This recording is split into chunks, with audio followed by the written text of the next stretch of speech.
কোন হালার বুধালা খাইছত আইস গাছ কা ঠাডা যদি আল্লাহ তো ঘুরবে না হালাইছে এরি প্রত্যেকটা গাছের ডাব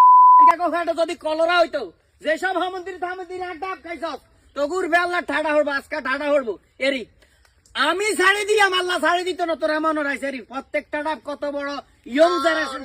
ডাব হয়ে গেছে অগ্গা ডাব 70-80 বেতন যাইতো আহারে টিয়া রে এনে খাইলো রে আর ডাব রে ও কোন হামন্দির থামন্দির খাইছত আজ শুক্রবার ও আজ শুক্রবার আজকে রাইতে তোকে খাইতে মন চাইছে কেন তো ঘুরবে আজকে ঠাডা হরবো আই ছাড়ি দিয়াম আল্লাহ ছাড়ি দিত না তুই আর হলা তুই ভোর কাছ থাকা ভোর কর আই লোক লাগবো 500 টাকা দিব বদলা লইতাম ভোর কইতো ভোর কর তালারি তালা কত ঘুরবে আজকে কিছে কথা শুনেন কিছে আপনি ছোট কালে কারো ডাব খাইছেন নি খাইছি বহুত ডাব চুরি করে খাইছেন কিছে ওই যে মানুষের গুণ আপনি খাইছেন আমনের গুণ মানুষে খায় কি আর হলা না হেতা কো হলা